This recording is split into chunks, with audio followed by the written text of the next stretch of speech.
Welcome to all of the students who are studying law degrees abroad. जैसा कि मैंने आपको लास्ट वीडियो में बताया था कि मैंने सीरीज़ स्टार्ट की हुई है about how to research for LLM essays, course work या डिजर्टेशन। तो ये उस सीरीज़ की सेकंड वीडियो है और इसमें मैं आपको प्रैक्टिकल तरीके और सोर्सेज बताऊंगी कि जब आपके पास एक असाइनमेंट आई है, अब आपने उसके ऊपर रिसर्च कैसे स्टार्ट करनी है। और इसके बाद जो मैं वीडियो अपलोड करूँगी उसमें मैं आपको बताऊँगी कि मीनवाइल रिसर्च आपका क्या माइंडसेट होना चाहिए, कौन से पॉइंट्स आपने जल्दी से पिक करने हैं, क्या पढ़ना है क्या नहीं पढ़ना, क्या जल्दी से नोट कर लेना है और फिर जब राइटिंग प्रोसेस में इसको लेके आना है तो तब आपका क्या माइंडसेट होना चाहिए, क्या मिस्टेक्स को आपने अवॉइड करना है और क्या चीज़ों को आपने पर्टिकुलरली गौर करना है to score good grades. Even 80+ grades अगर आप इन टेक्निक्स को फॉलो करेंगे तो 80+ ग्रेड्स आप एक्वायर कर सकते हैं। चलिए स्टार्ट करते हैं अपनी ये वाली वीडियो। अब असाइनमेंट आई है आपके पास, एक क्वेश्चन स्टेटमेंट आ गई है। आपने पहले तो उसको रीड करना है, वो क्या पूछा गया है। उसके बाद आपने आपकी वो जो असाइनमेंट ब्रीफ होता है उसमें तो मेंशन नहीं होगा, कुछ में मेंशन होता है, कुछ यूनिवर्सिटीज़ की उसमें मेंशन नहीं होता। आपने जाना है अपने उसी मॉड्यूल के स्टडी यूनिट्स में जहाँ पे आपको वर्कशॉप से आपके नोट्स वगैरह, आपके क्लासेस आपकी रिकॉर्डेड वहाँ पे अपलोड होंगी। वहाँ पे आपको ज़रूर कोई ना कोई डॉक्यूमेंट्स ऐसा हर यूनिवर्सिटीज़ ने अपलोड किया होता है जहाँ पे रिकमेंडेड रीडिंग्स की लिस्ट होती है। ठीक है, आपने वो जो रिकमेंडेड लिस्ट होती है ना, आपने पहले उसको देखना है कि यूनिवर्सिटी ने क्या रिकमेंड किया है। आपने उसमें से अपने टॉपिक से रेलिवेंट जो रिकमेंडेशंस होंगी उनको साइड पे करना है। पहले आपने उनको डाउनलोड करके रीड करना है, और रीड कैसे करना है, क्या करना है और क्या नहीं करना वो मैं नेक्स्ट वीडियो में बताऊंगी। अभी मैं इसमें बहुत ज़्यादा डिटेल वीडियो हो जाएगी, अभी इस वीडियो में मैं इस पर बात नहीं करूँगी। ठीक है, पहले आपने रिकमेंडेड रीडिंग्स पे जाना है।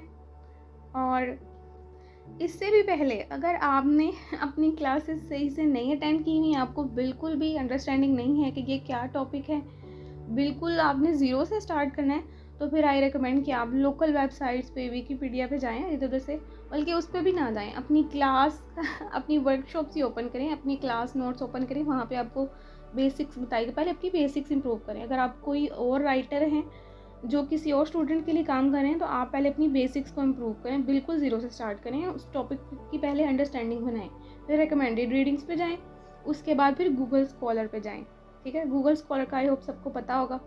फिर वहाँ से रिसर्च करें, और जो असली गूगल है उस पर आपने क्या करने आना है, उस पर आपने देखना है जो यूनाइटेड नेशंस के, यूरोपियन यूनियन के, WTO के, ठीक है, या गवर्नमेंट वेबसाइट्स, इन सब ऑर्गेनाइजेशंस की वेबसाइट्स पे जो इनकी अपनी पब्लिकेशंस पड़ी हुई हैं, वो मेरे तो अक्सर वो बहुत काम आती हैं इंटरनेशनल लॉ की असाइनमेंट्स बनाते हुए।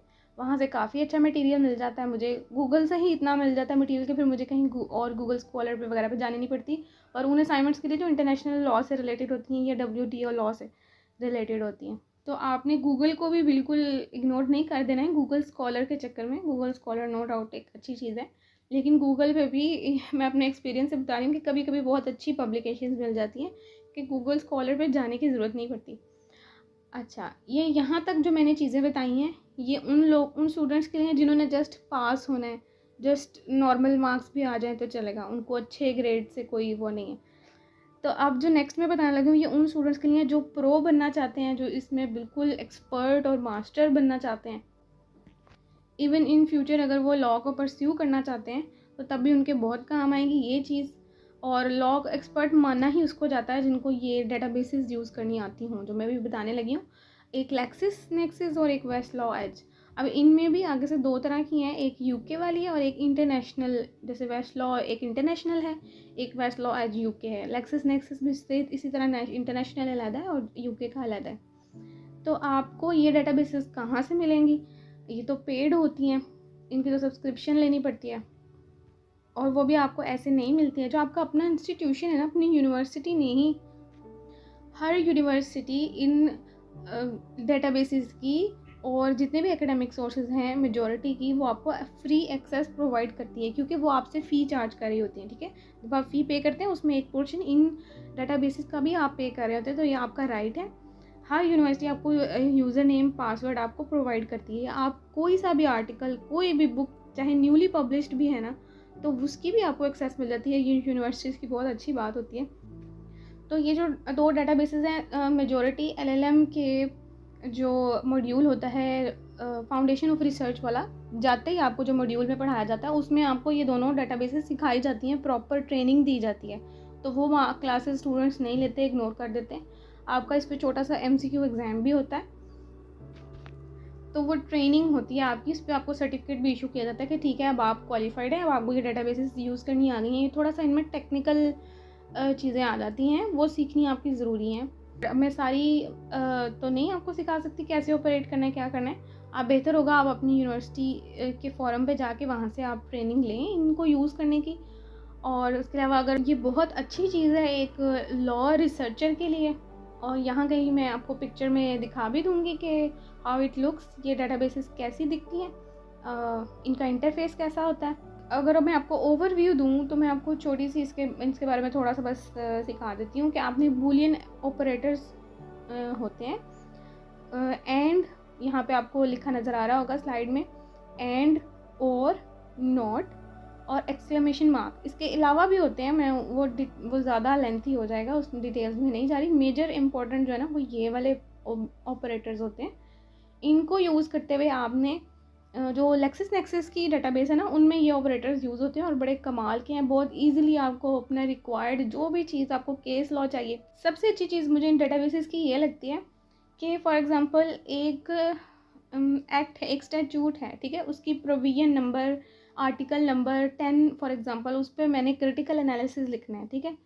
अब बजाय कि मैं गूगल स्कॉलर गूगल और इधर उधर मैं ख्वार हूँ, मैं डायरेक्ट इसी इनमें से किसी डेटाबेस पे आके तो मैं रिसर्च कर सकती हूँ कि इस लीगल प्रोविजन के ऊपर अगर कोई प्रेसिडेंट मौजूद है, कोई प्रीवियस केस लॉ मौजूद है, तो वो सारे केस लॉज और उनकी कमेंट्रीज वो सारी, ये मुझे स्पेशल इतना टाइम वेस्ट करके नहीं ढूंढना पड़ता, वो आपको फ़ौरन से मिल जाती हैं और आप उनको वहाँ से रीड करके बहुत ही ज़बरदस्त किस्म का एनालिसिस आप लिख सकते हैं। तो यहाँ पे आपको पिक्चर एक शो हो रही होगी, ये आपको वेस्टलॉ एज का मैंने इंटरफेस दिखाया है और इसमें आप देख सकते हैं कि सॉलिसिटर्स एक्ट ओपन हुआ हुआ है और उसकी आर्टिकल सेक्शन नंबर 70 ओपन हुआ हुआ है। अब आप इसकी लेफ़्ट साइड पे देखें, आपको ऑप्शंस नज़र आएंगे नोट्स के और primary references, commentary references, practical law references और जुडिशल इंटरप्रिटेशन भी शो होगी। अब आप जब इन पे क्लिक करेंगे ना तो आपको ऑनवर्ड्स केस लॉज भी, इस पे जो भी प्रेसिडेंट्स मौजूद हैं या कोई ऐसे केस लॉज जिन्होंने इस लॉ को आके इस प्रोविजन को आके रिपील कर दिया हो, उसमें थोड़ी चेंज कर दिया हो, उसकी इंटरप्रिटेशन चेंज कर दी हो, उसका स्कोप वाइड कर दिया हो या उसका स्कोप लिमिट कर दिया हो, ठीक है, तो या इसको मज़ीद क्लैरिफाई किया हो इस प्रोविजन को कि किन सिनेरियोज़ में ये एप्लीकेबल है और किन में नहीं है, तो वो सारा कुछ आपको यहीं पे मिल जाता है। इसको कहते हैं असली एक्चुअल लीगल रिसर्च। जैसे ये माइक्रोबायोलॉजी की रिसर्च जो है वो असल रिसर्च मानी जाती है जो लैब में टेस्ट किया गया हो। लॉ में ऐसी लैब्स तो नहीं होती, लेकिन लॉ की एक्चुअल रिसर्च इसको कहते हैं। चलें, ये जो अब आपको नेक्स्ट सेकंड पिक्चर शो हो रही है, ये हो रही है आपको लेक्सिस नेक्सिस का इंटरफेस में शो करा रही हूँ, इसका ऐसा इंटरफेस होता है। और अब चलते हैं बूलियन ऑपरेटर्स की तरफ। ये जो मैं आपको बताने लगी हूँ बूलियन ऑपरेटर्स और एंड नॉट, ये लेक्सिस नेक्सिस में यूज़ होते हैं, ये वेस्टलॉ में नहीं यूज़ होते। चलें स्टार्ट करते हैं फर्स्ट बूलियन ऑपरेटर से, जो कि है और, OR और। अब आप इसमें मैंने जैसे कि पिक्चर में एग्जांपल है, आप देख सकते हैं कि आप कोई ऐसे डॉक्यूमेंट सर्च करना चाह रहे हैं, आप रिसर्च कर रहे हैं सेलुलर फ़ोन्स के ऊपर या स्मार्टफोन्स के ऊपर। अब इसके लिए और भी वोकैबुलरीज यूज़ होती हैं, जैसे कि मोबाइल फ़ोन्स या जैसे मैंने बताया सेलुलर फ़ोन, स्मार्टफोन्स। तो अब क्योंकि इसके लिए डिफरेंट वोकैबुलरीज यूज़ होती हैं, तो आप ऐसे डॉक्यूमेंट्स ढूंढना चाहते हैं जिसमें कोई इन दोनों में से कोई एक वर्ड चाहे प्रेजेंट हो या चाहे दोनों भी प्रेजेंट हो, जैसे सिर्फ ऐसे आप डॉक्यूमेंट्स शॉर्टलिस्ट करना चाह रहे हैं, तो आप इस तरह से लिखेंगे स्मार्टफोन्स और मोबाइल्स, ठीक है, इस तरह से लिखेंगे तो फिर आपको सिर्फ ये वाले डॉक्यूमेंट्स जो होंगे आपके रेलेवेंट। अब नेक्स्ट चलते हैं सेकंड ऑपरेटर पे, जो कि है एंड, AND एंड। अब फॉर एग्जांपल आपने रिसर्च किया है इंटेलेक्चुअल प्रॉपर्टी, तो आपको वो डॉक्यूमेंट्स भी शो होंगे जिसमें सिर्फ प्रॉपर्टी का वर्ड यूज़ हो रहा हो, और कुछ ऐसे जिससे इंटेलेक्चुअल विजडम या इंटेलेक्चुअल थ्योरी से रिलेटेड कुछ भी, आपको वो डॉक्यूमेंट्स भी शो होंगे इंटेलेक्चुअल प्रॉपर्टी के साथ साथ, ठीक है। तो आप अपने रिसर्च को लिमिट करना चाहते हैं और आप चाहते हैं कि आपको सिर्फ और सिर्फ वो डॉक्यूमेंट्स शो हों जिसमें इंटेलेक्चुअल प्रॉपर्टी साथ साथ शो हों, तो आप इस तरह से रिसर्च करेंगे, इस तरह से लिखेंगे इंटेलेक्चुअल एंड प्रॉपर्टी, इस तरह से लिखेंगे तो आपको वो शॉर्टलिस्ट कर देगा सिर्फ वो डॉक्यूमेंट जिसमें ये 2 वर्ड्स एक साथ नज़र आ रहे होंगे। उसके बाद चलते हैं थर्ड ऑपरेटर पे, जो कि है नॉट। अब फॉर एग्जांपल आप रिसर्च कर रहे हैं प्रॉपर्टी लॉ से रिलेटेड, आप कुछ रिसर्च कर रहे हैं, लेकिन आपको साथ साथ प्रॉपर्टी के लॉ के साथ साथ आपको इंटेलेक्चुअल प्रॉपर्टी वाले डॉक्यूमेंट्स भी शो हो रहे हैं रिसर्च करते हुए, और आप चाह रहे हैं कि आपको सिर्फ प्रॉपर्टी वाले लॉ वाले शो हों डॉक्यूमेंट्स, साथ साथ इन बिटवीन इंटेलेक्चुअल प्रॉपर्टी वाले ना आपको शो हों, तो फिर आप लिखेंगे प्रॉपर्टी नॉट इंटेलेक्चुअल। तो वो फिर नॉट जब लिखते हैं, नॉट के बाद आप जो वर्ड लिखेंगे वो उस टर्म को एक्सक्लूड कर देगा और आपको वो वाले डॉक्यूमेंट्स नहीं शो कराएगा। उसके बाद फोर्थ ऑपरेटर पे चलते हैं, जो कि दिखने में एक एक्सक्लेमेशन मार्क की तरह लगता है, लेकिन इसको ट्रंकेशन सिंबल बोलते हैं। अब जैसा कि आपको एग्जांपल में नज़र आ रहा है कि फॉर एग्जांपल अगर आप एम्प्लॉयमेंट लॉ से रिलेटेड कुछ सर्च करना चाह रहे हैं, तो ये सारे वर्ड्स ऐसे हैं कि ये वर्ड्स मिलते जुलते मल्टीपल फॉर्म्स में एग्जिस्ट करते हैं, जैसे कि आपको नज़र आ रहा है जैसे employer, employee, employment.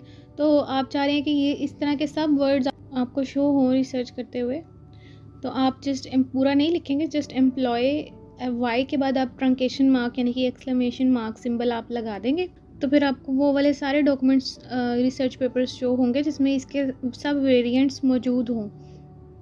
So that's all for these databases.